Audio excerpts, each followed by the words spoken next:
Good morning, Unity Community, and I'm your host, Janet Law, and welcome to our gathering here at Unity Center in beautiful British Columbia. We warmly welcome all people, all faiths, and all lifestyles. Today, we stand upon the unceded ancestral lands of the Musqueam Nation, noble guardians of these lands since time immemorial. It's here that we gather to learn, grow, and celebrate our oneness with Spirit. If you're joining us via YouTube or Zoom, welcome. If you're wondering what Unity of Vancouver is all about, our mission is simple: to build personal and community well-being through universal spiritual teachings and practices. So, let's get into it now. Please join me in the upcoming opening invocation, all together now. There is one presence and one power active in the universe and in my life, God the good, omnipotent. It is now my pleasure to introduce today's speaker, Randy Purcell.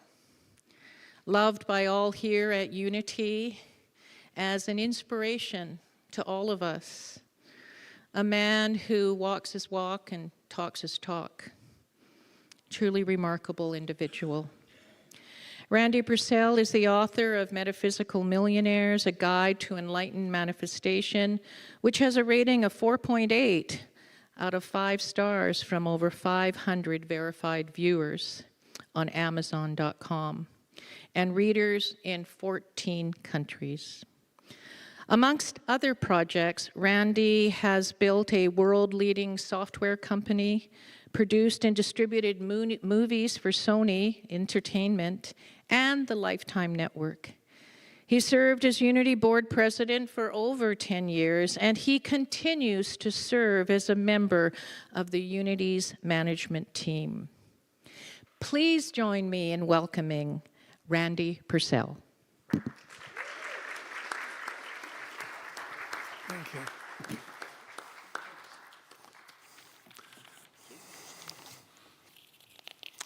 Well, good morning, everybody. It's that time of year, isn't it? Christmas time. Thought we'd start with a little bit of levity. It was shared with me by some of the other members. But first, has everyone got all their Christmas shopping done? Yes. It's all done. I got my wife a refrigerator. I can't wait to see her face light up when she opens it. Think about it. And then Janet spoke about the 3 wise men. And they had given their gifts of gold and frankincense. And Mary and Joseph started to thank them. But then the third one spoke up saying, "But wait, there's myrrh."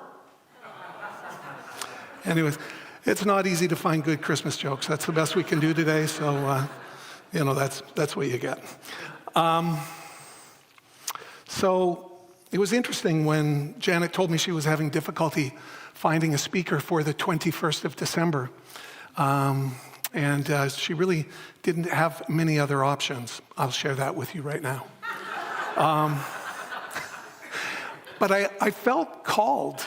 I actually felt a strong impulse at the heart level that I should take this opportunity and that I should make something of it. And so that's my prayer coming into this morning, is that I do make something of it, and that I'm reminded of the words of the Franciscan mystic Richard Rohr, who opens his talks by saying, "Lord, forgive us that we use words in trying to describe the ineffable." But that's the only way we've got to communicate, so it'll have to do. But today I'm going to try and do something a little different, and I'm going to push the envelope for myself and maybe for some of the people in the room a little bit.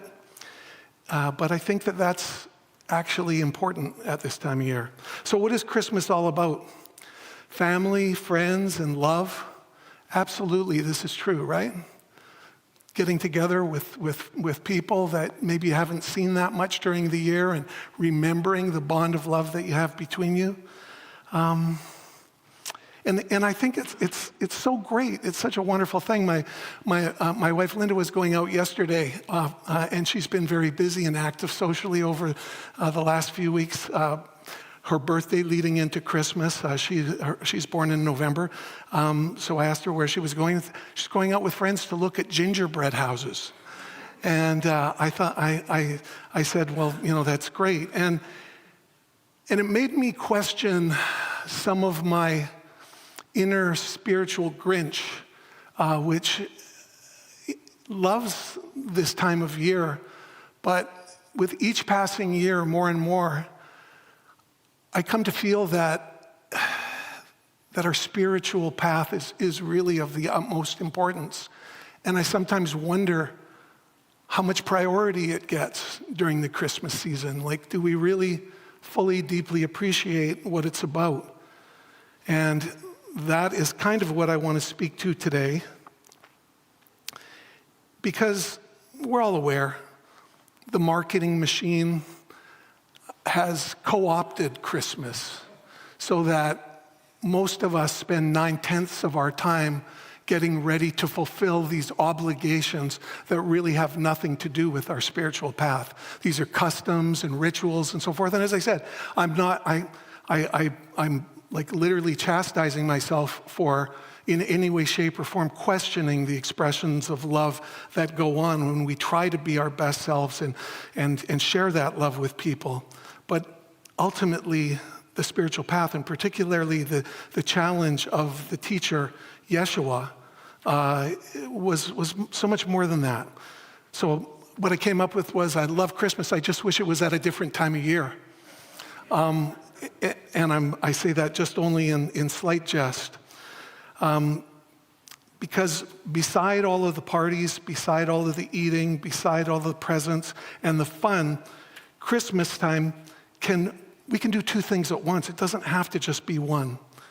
It can be a time of renewal and rededication to the spiritual principles and the possibility of our own decisions to rise up from anything that is in any way, shape, or form been holding us back from living our true nature, our true selves, our true aspirations. Now, I know many people have been turned off by churches. In fact, Unity is not a church, even though many of us call it a church. Unity was founded and incorporated as a center of spiritual study and spiritual practice. Someone once said, I have nothing against Jesus. It's his fan club that I have a problem with. And there's a lot to that, and I'm not going to try and unpack that all today, but I reduce it down sometimes to the have you been saved by Jesus syndrome. Many of us have come to associate the name and the word Jesus with an organization and people that are not like us. They not like us, to quote Kendrick Lamar. They're not like us.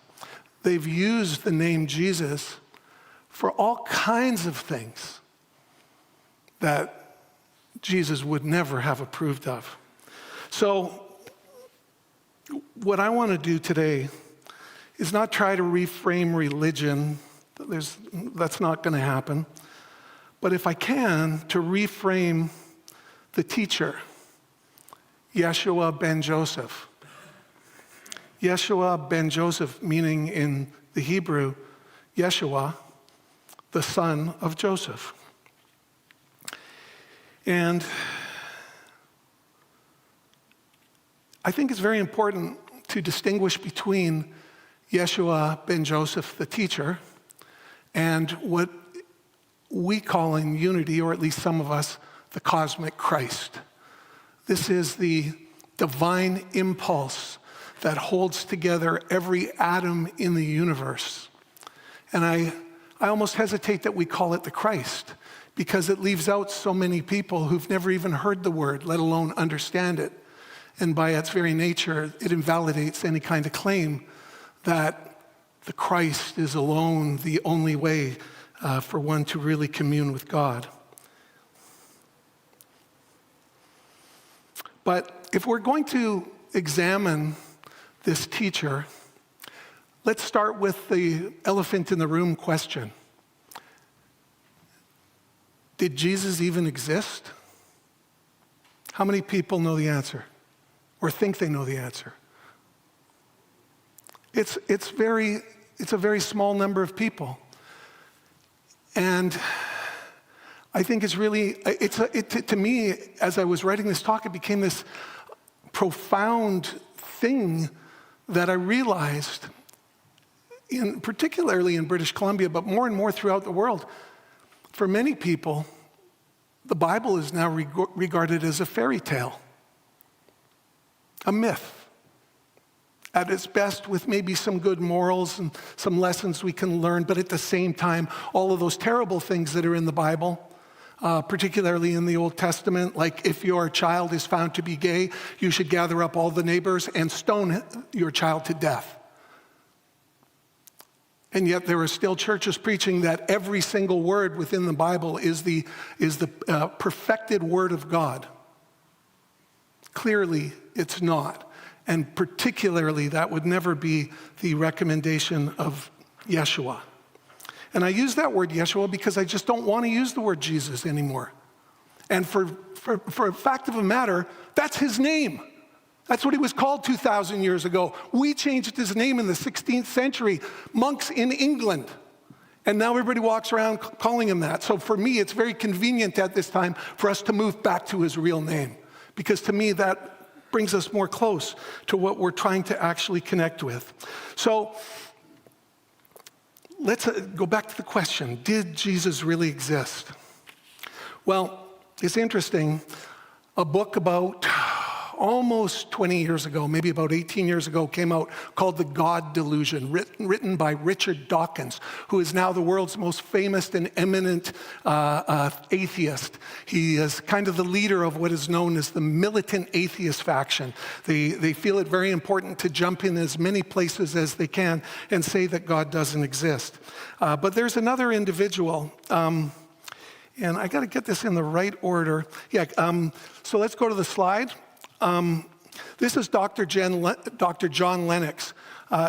Dr. John Lennox is what you would call a polymath. He's pretty close to a genius. He holds 3 master's degrees and 3 PhDs at Oxford. And not just in social or soft sciences. He holds a PhD in mathematics and publishes research papers.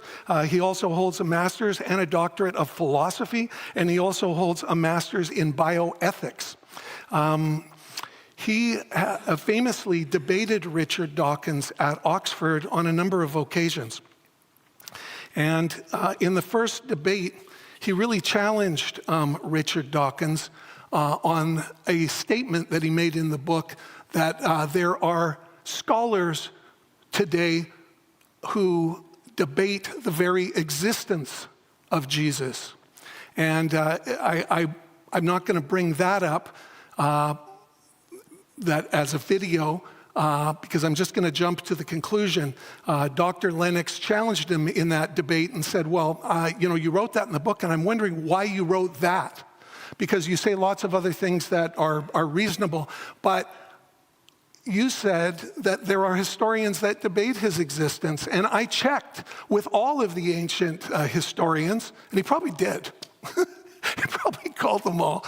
He would have his phone number. And he said not one of them questions the existence of Jesus. And then at a subsequent, and I'm hoping I get sound here, that we didn't test this. At a subsequent debate they had, this is what happened. When you look at history, let's leave it. I'm not getting sound, guys. Okay. Oh, man, we should have tested this. It was a busy morning. Let me just,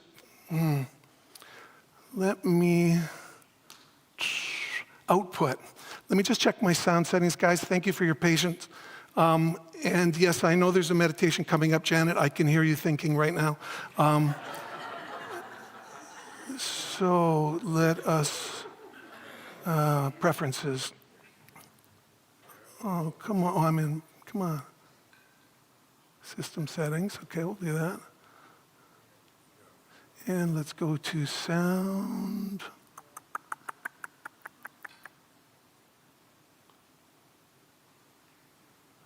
And let's see, what do we have for output? NDI audio, that's why.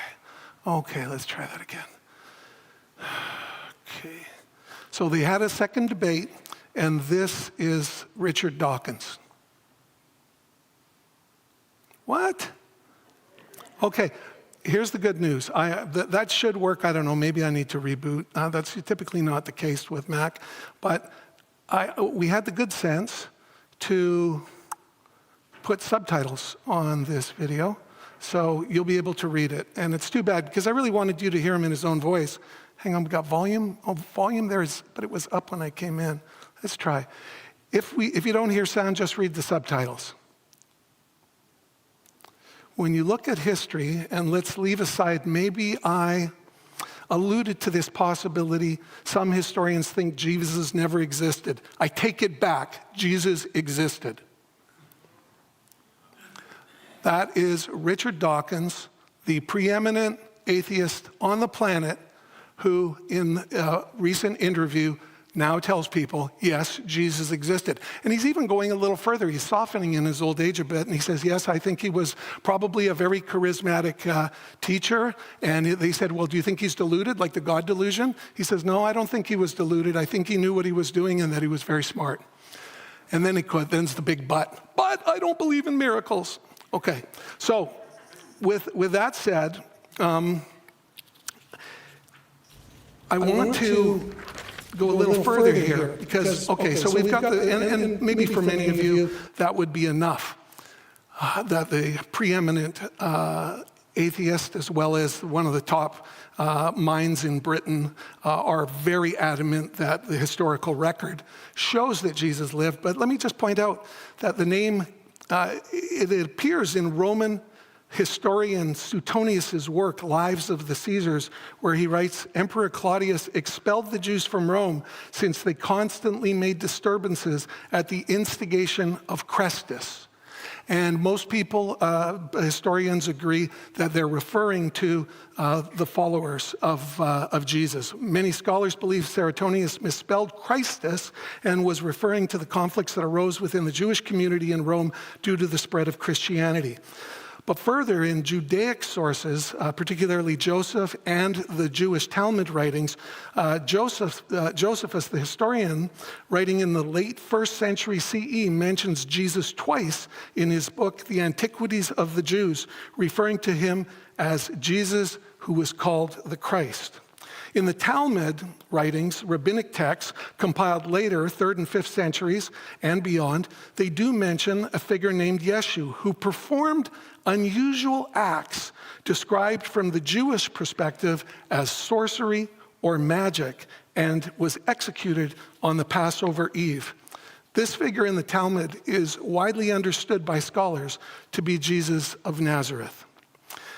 And finally, Chrestus the magician. Apparently, if you'd never met Jesus or been at one of his events, there was a lot of people that was referring to this guy as being a magician. The specific phrase, Chrestus the magician, is linked to a potential archaeological finding, an ancient bowl dated between 2nd century and 1st century, and found in Alexandria, has the inscription that some translate as through Christos the magician. This inscription is not from a Jewish historical record, but is Greco-Roman artifact. Its interpretation is also debated, with some linking it to the historical Jesus known for his miracles, thus labeled a magician by some non-believers. In conclusion, the name Chrestus appears in Roman records and is often linked to Jesus, who is referred to as a sorcerer in the Talmud. So, we are on good metaphysical authority, historical and metaphysical, that Yeshua / Jesus actually lived But what's more is that the historical record contains widespread reports of sorcery and magic, aka miracles. And of course, that is what the Pharisees of the day, those that would be threatened by somebody possessing that kind of power. But I have to tell you, I was actually really surprised at the historical record actually supporting as much as it does. I had come to be somewhat brainwashed that what was in the Bible was, most of it going to be very, very difficult to prove. But the historians have proved quite a bit. I'm not saying that every miracle that's in the Bible is true. I don't know that. That's beyond my authority to say. But I do want to make everybody aware that the man lived and that the man did actually perform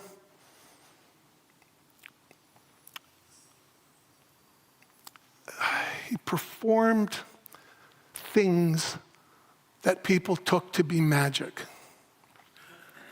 And I don't think that we're just talking about walking on water or turning water to wine. I think that the majority of what Jesus did was healing. And I think that the record is quite clear on that when you read in depth that healing was his true ministry. And so I believe that's one of the reasons why he made such an impact, because when somebody is capable of actually helping someone be relieved of a physical infirmity, that goes deep, deep, deep. And so now we get to the meditation part of our little gathering here.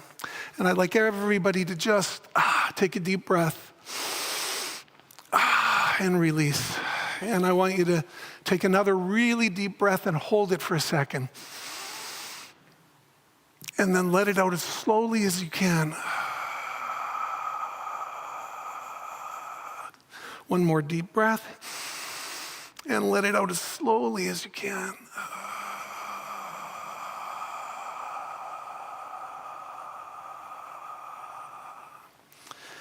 And if you can, close your eyes. And I'd like you to visualize the year, let's call it 31 after the birth, 31-year-old Jesus. And you are of that time. You are clothed in those robes. You live in a dwelling of that time. You work on the land, either farming or raising livestock.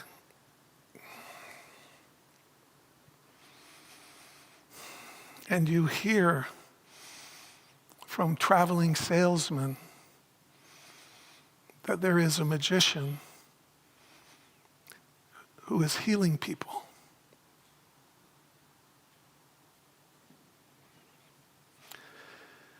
You have no education, but you speak fluently, you understand what is being said. And it seems a wondrous possibility.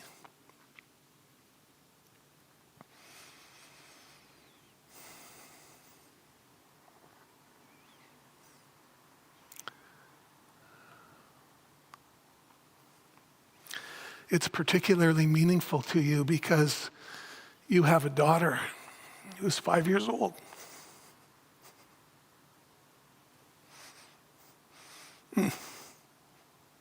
She suffers from asthma.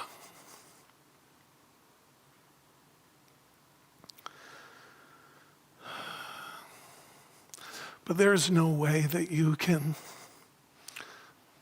reach this rumor who knows where he would be. And besides, you have work to do on the farm.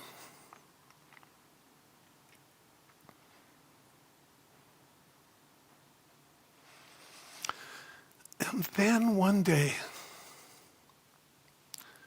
your neighbor comes to your house and says that the healer is in yonder field up the road.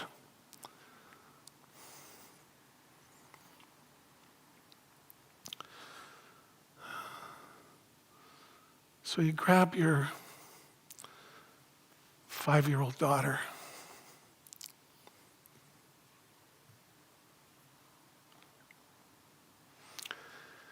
and you hurry to that field.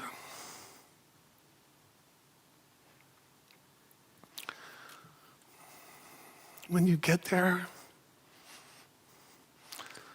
there's a small crowd, maybe 40 people. And there are a group of men at the front of the crowd. They're the apostles. And as you get closer, you see seated beside them a man in robes who stands out from the crowd for some reason. He's talking. And as you get closer to the crowd, you notice how quiet everyone is. You can't quite hear his voice yet. But you have heard that he's a healer. And so you push through that crowd, saying, "Excuse me," as you bring your daughter with you, until you get to the front. And the teacher is speaking.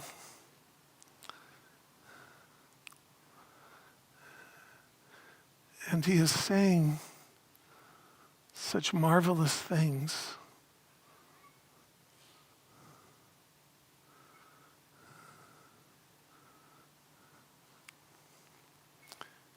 He is saying that your life matters.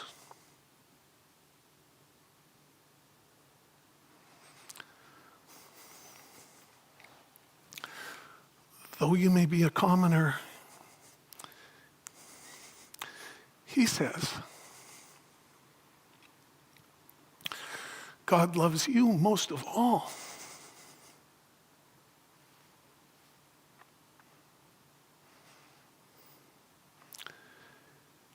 And he makes eye contact with you for a moment as he's teaching.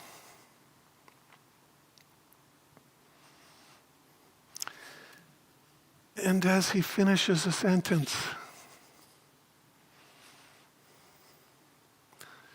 he looks at you with eyes of compassion.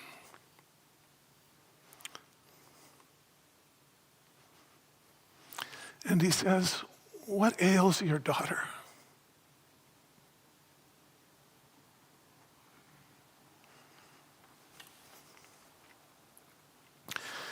And you tell him she has trouble breathing.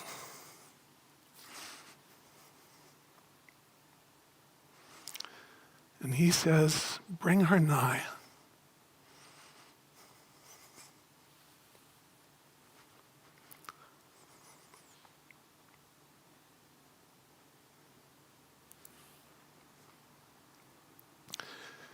You cannot believe your luck. As you bring your daughter to this strange man,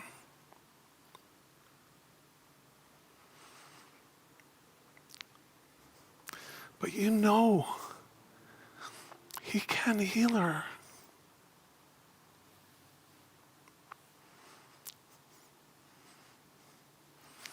And he looks upon her and he smiles. And he puts his hand lovingly on her shoulder. And he looks into her eyes. And he says, "Sweet one, do you want to get better?" She nods.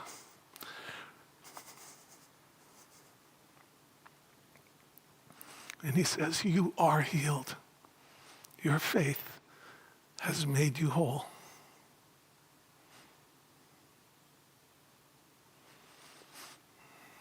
And right away, her posture changes.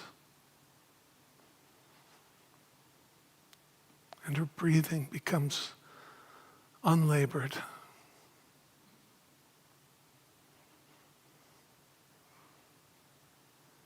And he says, "Go to your parent." And she runs to you.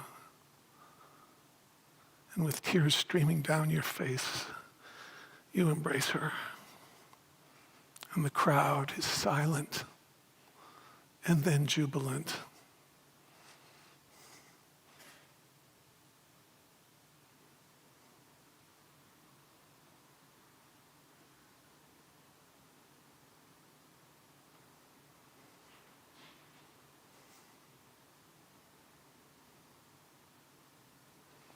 So for the next 2 minutes,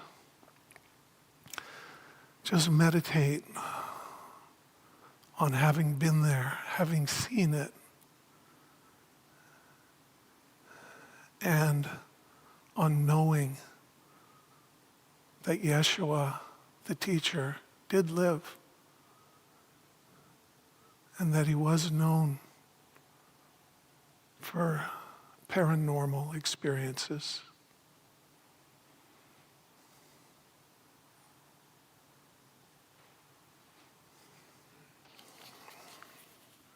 And when you're ready, open your eyes and return to this room.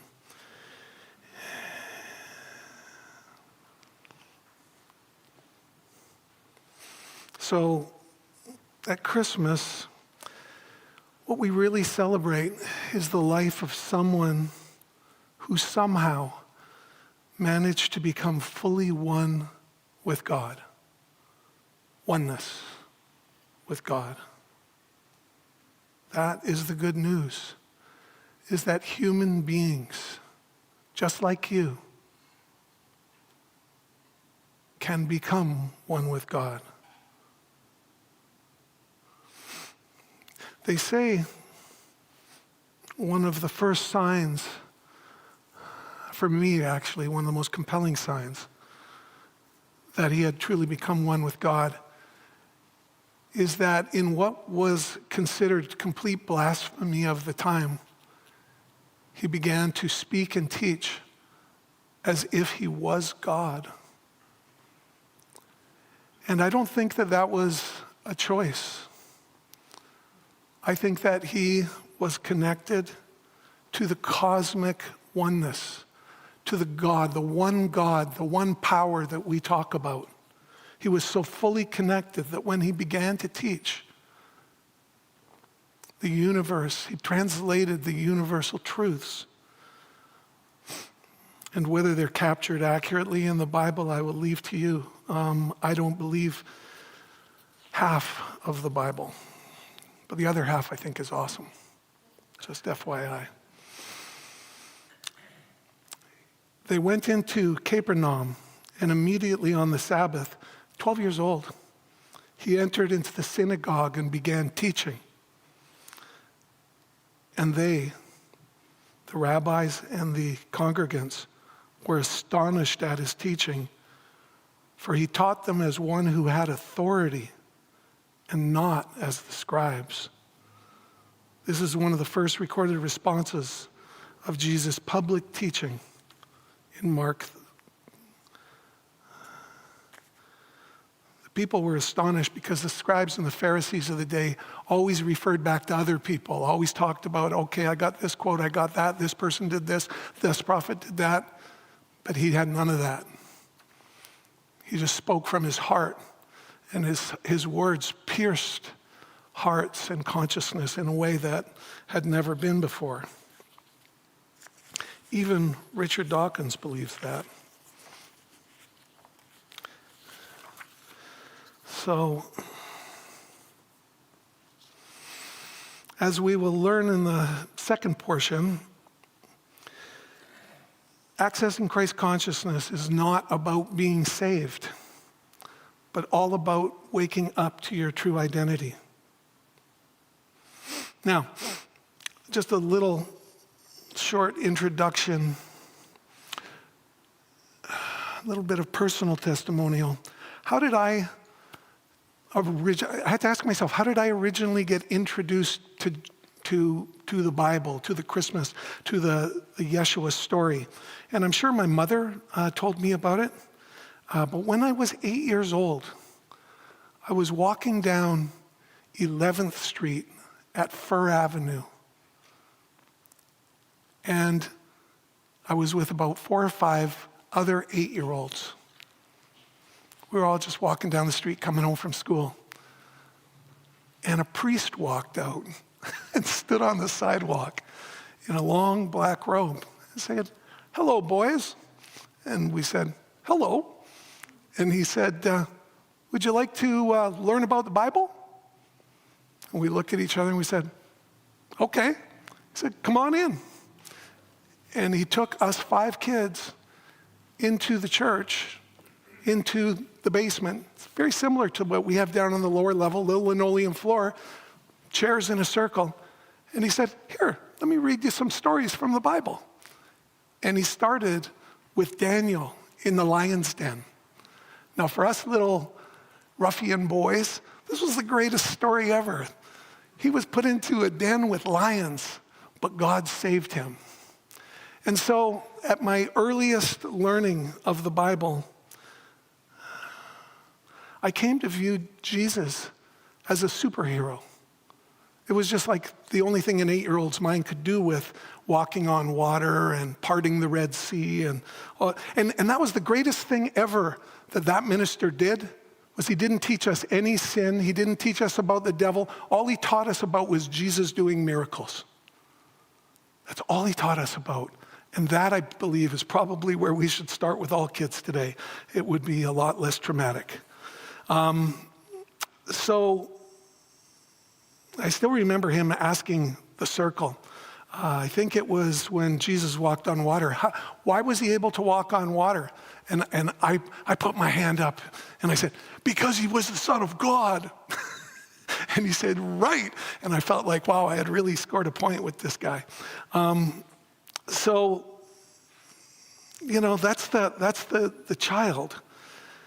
Later on in my teenage years, I went through my wild phase and got into partying probably more than might have been good for me.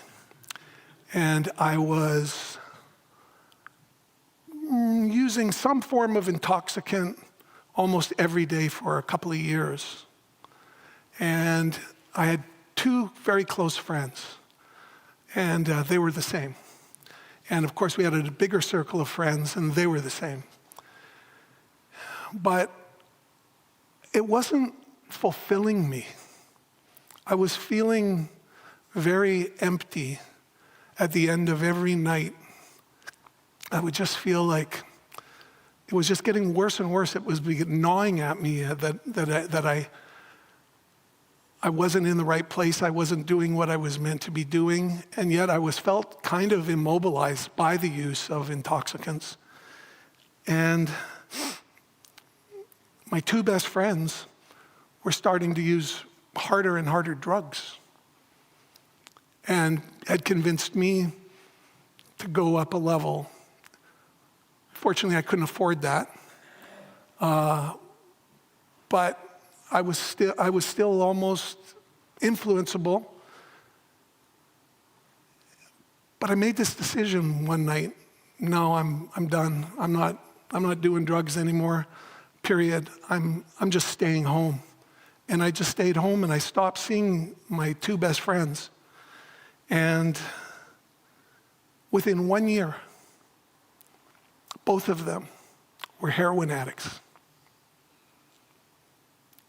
18 years old.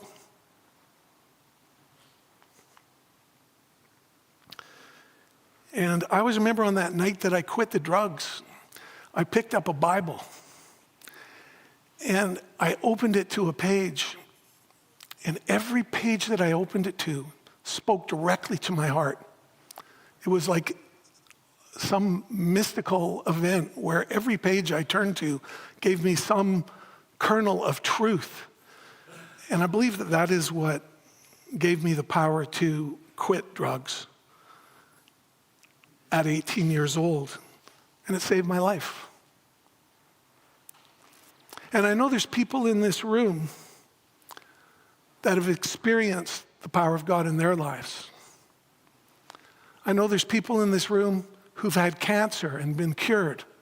I know there's people here who've been through bankruptcy. I know there's people who have had relationships break up, depression, all manner of challenges, and have had an experience of God. You've had your own miracle. And there are some of you that are still waiting for your miracle. And today we're going to do something a little different.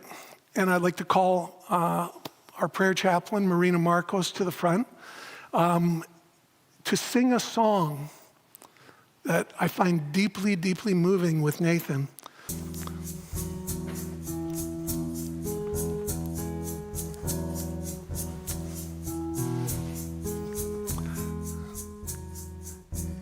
We can be here. We can sing in the front too. Yeah. Well, sorry, dear.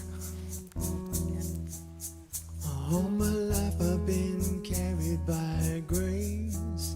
Don't ask me how, 'cause I can't explain. It's nothing short of a miracle. I'm here. I've got some blessings that I don't deserve. I've got some scars, but that's how you learn. It's nothing short of a miracle. I'm here. I think it over and it doesn't add up. I know it comes from above. I've got miracles on miracles, a million little miracles. Miracles on miracles, count your miracles. 1, 2, 3, 4, I can't even count them all.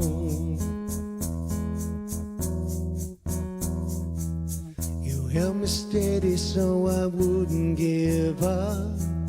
You opened doors that nobody could shut.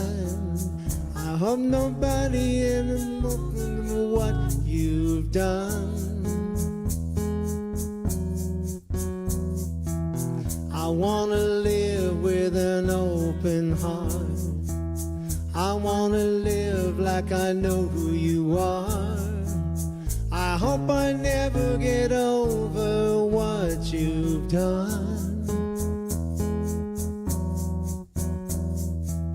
It's not coincidence and it's not luck. I know it comes from above. I've got miracles on miracles, a million little miracles. Miracles on miracles, count your miracles. 1, 2, 3, 4, I can't even count them all. Miracles on miracles, a million little miracles. Miracles on miracles, count your miracles. 1, 2, 3, 4, I can't even count them all. I can't even count them all. I can't even count them all. I can't even count them all. I can't even count them all. Thank you for all my blessings. It's unity, community.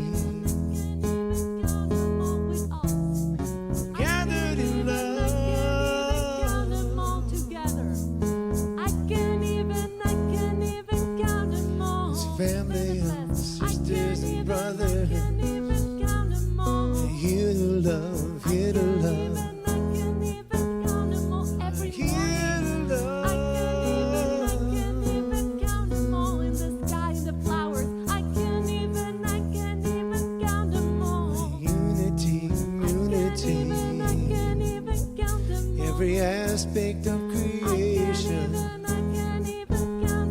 The sun and the moon and the stars. Breath in here. The breath in our lungs. The love in our hearts.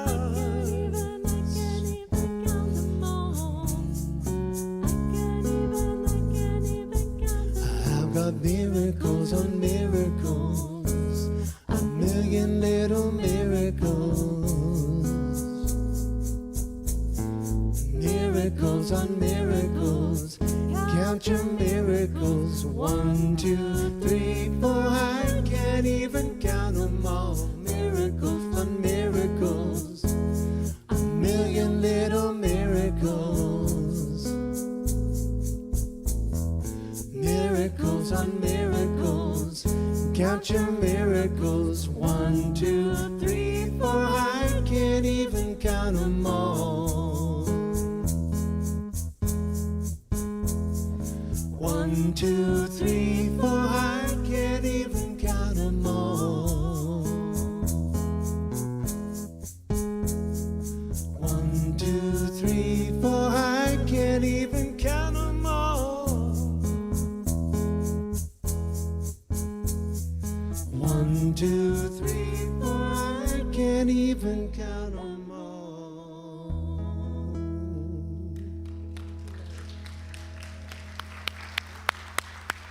Thank you. Yeah, so I'm 18, and I become a sort of introverted Jesus freak for, I don't know, I guess it was about a year, where I was just really, really felt like the Bible was speaking to me.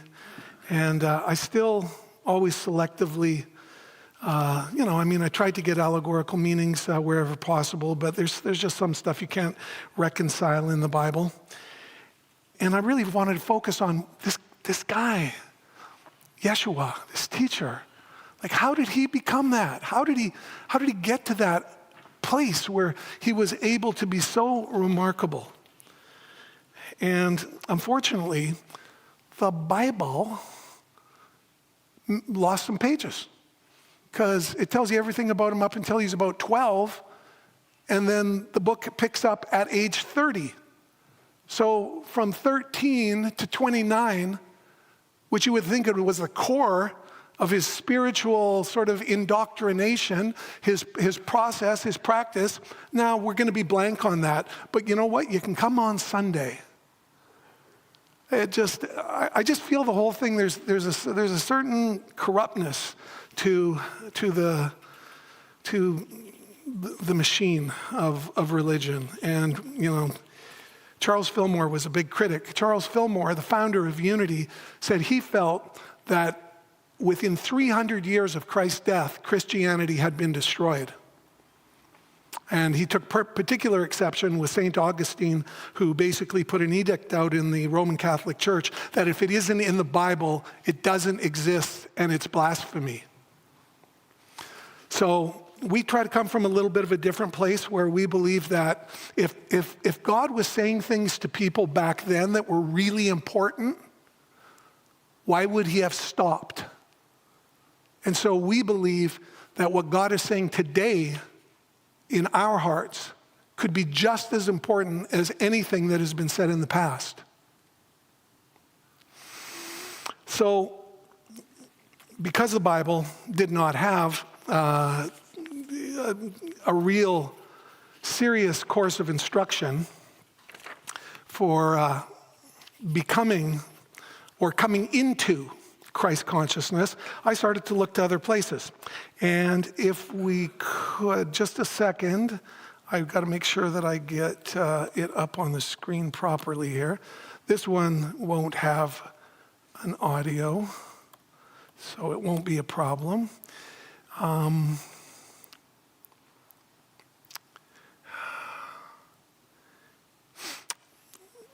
I was introduced actually here at Unity by a wonderful professor from India named Dr. Chaco Simon, who was a professor of biology at UBC, I was introduced to Paramahansa Yogananda, who is a great saint who no longer walks in physical form on the planet.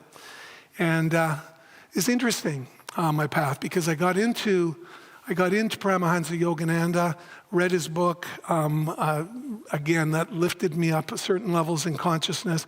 But when you go to any of Paramahansa's temples, they're called self-realization fellowship, every one of them is finished, decorated in the same way, with the same altar at the front.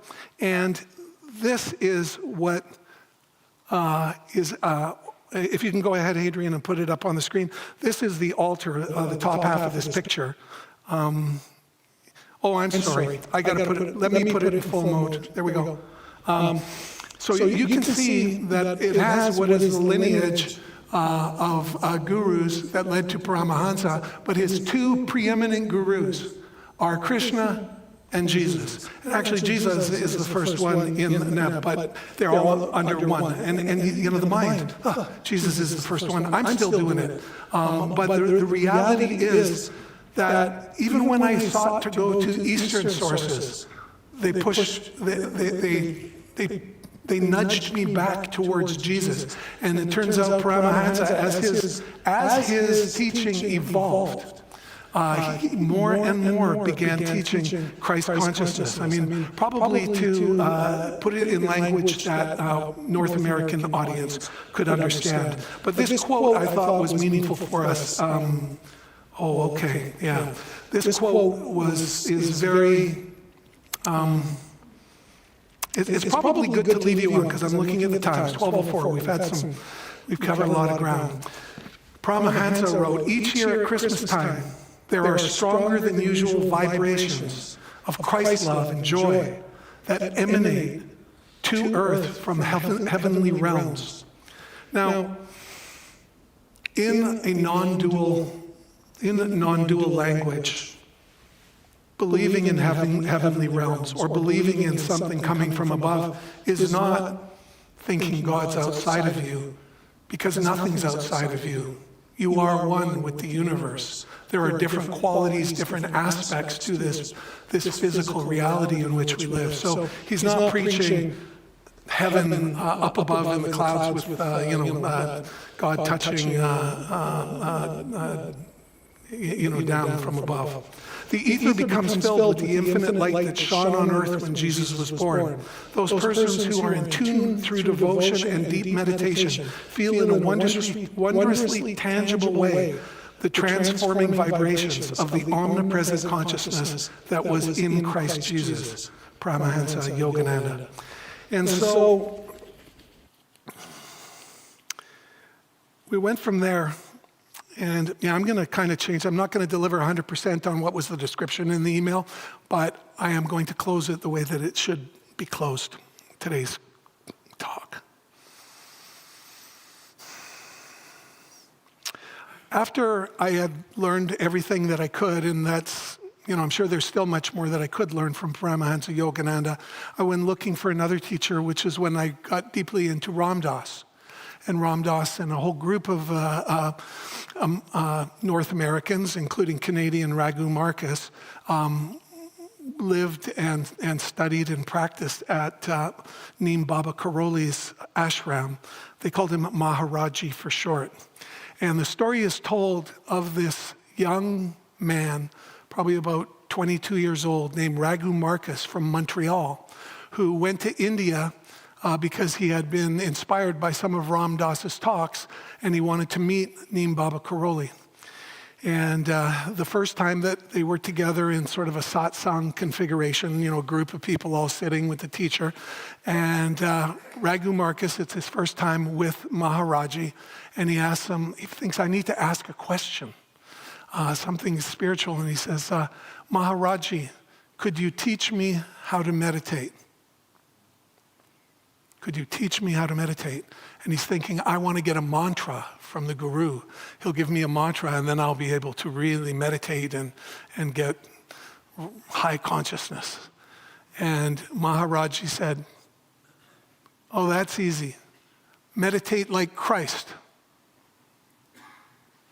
And as Raghu Marcus tells it, he's like, I flew all the way from Montreal, and he's telling me to meditate like Christ. And then Maharaji says, go, just go meditate like Christ. He lost himself in love. When he was being crucified on the cross, he was in love. He was experiencing love with all sentient beings. Go.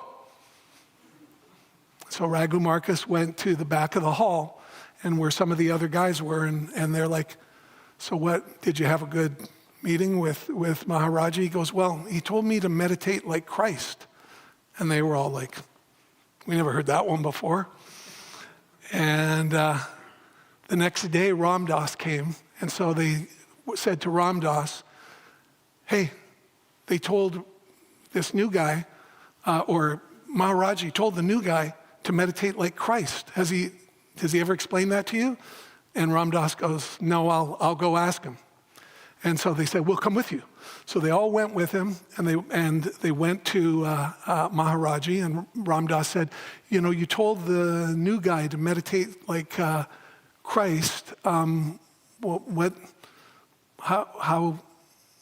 should he do that? Like, what is that? And they say, multiple accounts, Krishna Das being one of the people that was there, Ram Dass, Raghu Marcus, all of them tell the story on video. You can see it on YouTube. Maharaji, who usually is smiling and laughing, closed his eyes and just stood absolutely still. And after about a minute, tears started streaming down his face. And without opening his eyes, he said, he lost himself in love. And you don't get it. He never died. He never died. He never died. I'm opening my eyes to look, but apparently he never opened his eyes the whole time. And these three guys that are telling the story, they're saying it was the most electric experience that they've ever had. That they said they had darshan, which is the transmission of spiritual oneness from the teacher, but they felt that they were getting the darshan with Christ, which they said was funny because they were Jewish. And they said, we came all the way from there. And so, as you can see, as I went to a second teacher, once again, the teacher that I was teaching was also a student of Yeshua. And I think that what's interesting here is that even the Dalai Lama is frequently quoted as saying to seekers that approach him at various events, you should deepen your study of your own tradition. He says, you should stay with your tradition. Don't give up on it. He said, because in his experience, many of the Westerners who adopt Buddhism as trying to get something are running away from what was in their tradition, and that a lot of times they end up feeling lost. And that's quote unquote the Dalai Lama. So a long time ago, I learned if the universe keeps telling you something over and over and over again, it's probably a good idea to listen. And what does that mean? What does listening look like? Well, for me, it doesn't mean that I'm going to, sign up at the nearest fundamentalist church and start evangelizing and knocking on doors on Sunday and handing out papers. No. It just means that I'm going to take more seriously and include in my study, particularly at Christmas time, restudy of the Christian spiritual principles. And I don't even like the word Christian. The study of the teacher, Yeshua ben Joseph. And so I really want everybody here to have a great Christmas And hopefully, even if it gets really busy, you were in some way connected. I will leave you simply with a prayer. Holy Spirit, divine intelligence that animates the universe, that unfolds reality from second to second, we thank you this day in this gathering of people who have come together at the time of celebration of your avatar, Yeshua ben Joseph, brother of Krishna, brother of Buddha, brother of Allah, and brother of many, many saints. We thank you that we may know Yeshua better, that our hearts may connect easier, that the wisdom that he taught, the wisdom that he truly taught in those days is downloaded into our consciousness in this moment now, that we may follow his example with absolute and 100% fidelity.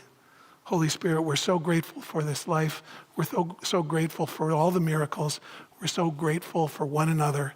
Thank you, thank you, thank you. And so it is. Amen.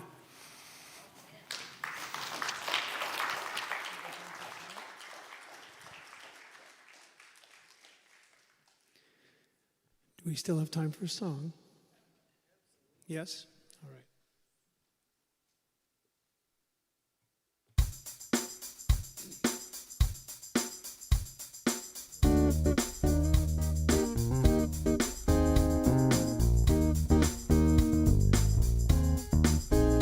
There's a reason for the sunshine sky. There's a reason why I'm feeling so high. Must be the season when that love light shines all around us.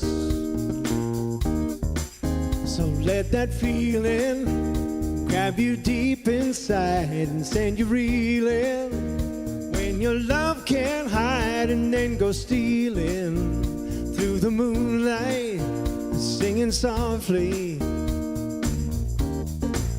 Just let your love flow like a mountain stream, and let your love grow with the smallest of dreams, and let your love show. And you know what I mean, it's a season. Oh, let your love fly like a bird on a wing, and let your love bind you to all living things, and let your love shine. And you'll know what I mean, that's the reason.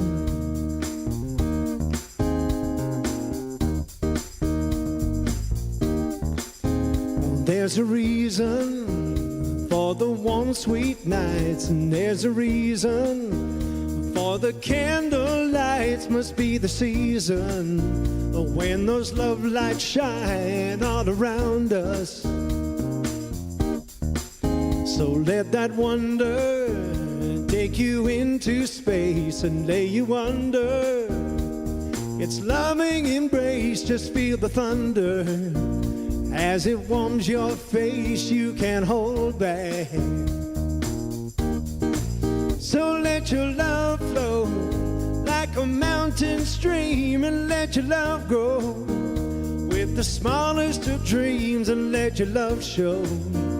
And you'll know what I mean, it's a season. So let your love fly like a bird on a wing, and let your love bind you to all living things, and let your love shine. And you'll know what I mean, that's the reason. Sing it again. Just let your love flow like a mountain stream, and let your love grow with the smallest of dreams, and let your love show. And you know what I mean, it's a season.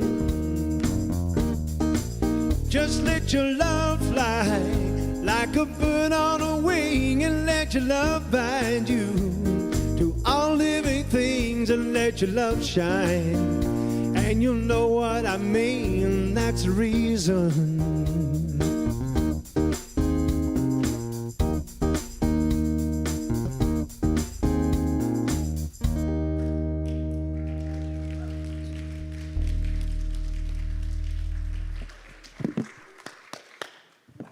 Oh my goodness, give it up for one more time for the amazingly talented Nathan Oswell.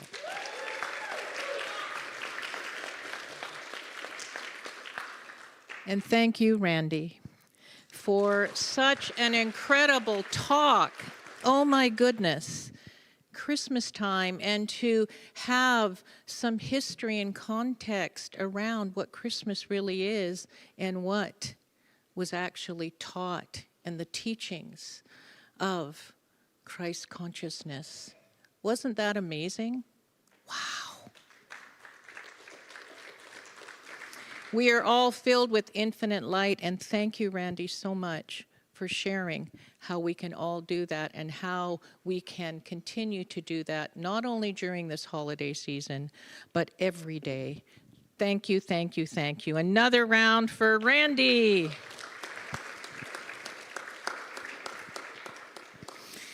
If you would like to receive confidential prayer, our chaplains will be waiting for you in the front row after the music. And finally, with a very heavy heart, we announce the transition of longtime member Sam Logan. He will be missed. May he be deeply blessed on his next phase of this journey. During our physical time here with Sam, he expressed the incredible lightness of being. He was a creative artist and a loving man to his family, to his friends, and to his spiritual family here. He was a stalwart sacred service team member. And we also celebrate that he had his Guatemalan family of children and families that he touched and helped so deeply over the years. We bless him on his journey. We love him on his journey. And we will be having a celebration of life, and that will be announced soon. So as you go about your day, think about our blessed Sam as we see him in the light.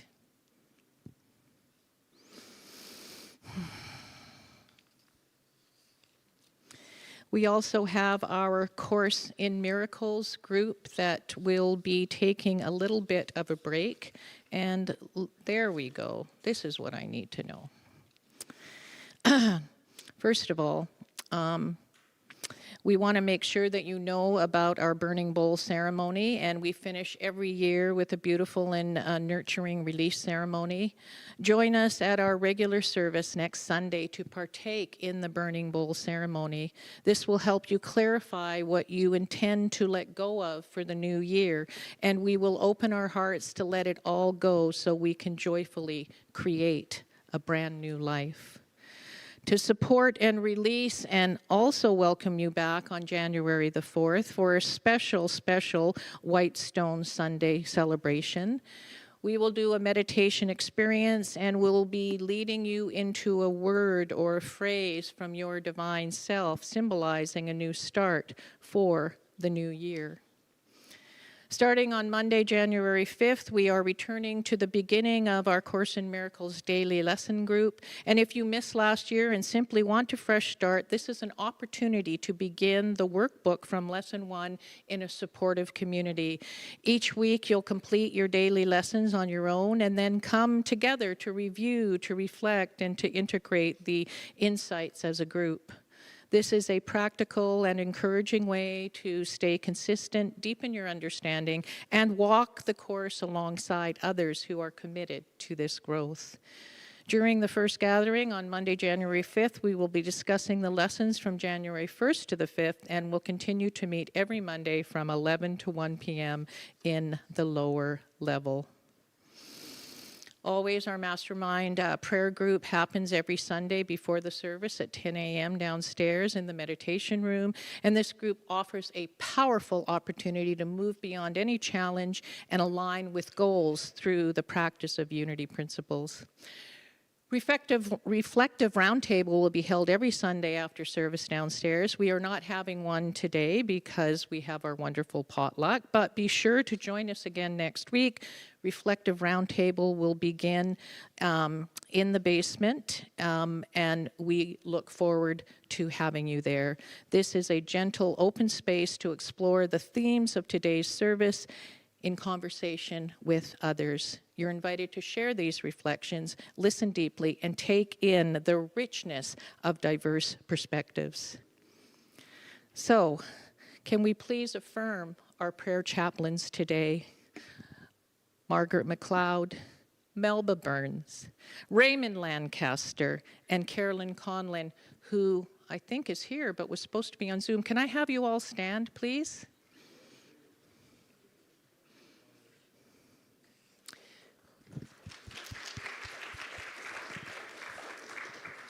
This confidential prayer always is here for you, and we always want you to know that prayer is the foundation of unity. We also look forward to seeing you next Sunday because Reverend Sandra Campbell will be here leading us in our much anticipated burning bowl ceremony. And now, as we bring our gathering to a close, please stand and let us together say our prayer for protection. All together now. The light of God surrounds us, the love of God enfolds us, the power of God protects us, and the presence of God watches over us. Wherever we are, God is, and all is well.